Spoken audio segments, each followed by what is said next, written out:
Hey guys, welcome to week 3 of our Knowing Jesus series. I'm Thad. This is Dan. This is exciting because it kind of feels like we're resurrecting our coffee with Thad and Dan thing, but no coffee this time. Well, but, there wasn't. We didn't have it most of the time. Yeah. It was crazy. But, yep. So, we're excited to be with you guys this week. It's an exciting week for our church as this is our send-off week for the Bloomington Normal campus and Adam and Corey Waters, and so we're just excited about that. It's always fun to send family out and friends out on new adventures into the unknown, where we just don't know what's going to happen, but we know it's going to be great. It's always exciting to watch God come through in these adventures and times of new beginnings, and so we're excited for them. Yeah. At the same time, their leaving their new adventure leaves a bit of a gap and a void with those of us that are left behind at Urbana, because we're sending a lot of awesome leaders there out with them. They've done a great job recruiting. And so while we're excited, we have a little bit of a void that we get to fill and watch people raise up into.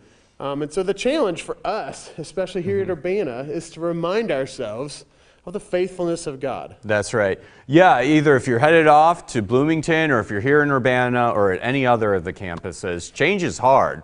You know, it just is. And during times of change, it's important to remember that God is faithful, you know, sort of thing. And the thing about it is we know that God is faithful in our heads, but it's at working down to our hearts.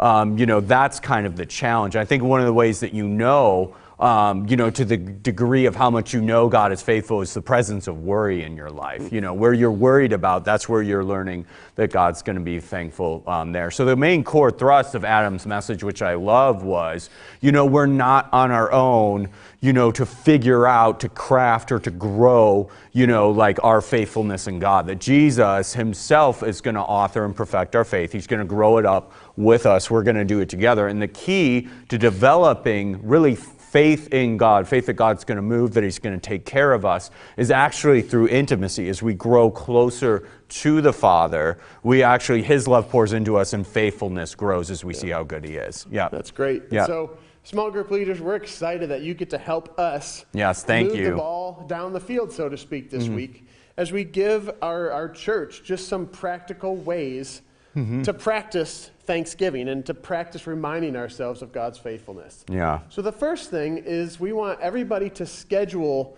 time every single day this week just to thank God for what he's done, for whatever comes to mind. So whether that's setting a reminder on your phone, putting a Post-it note up in your bathroom or in your car, whatever it takes to remind you to take a few moments every day and just thank him for his faithfulness. Absolutely. The second thing is create a dinner or a meal of some sort where you gather whether it's your intimate family or it could be your friends, could be your neighbors, could be your small group.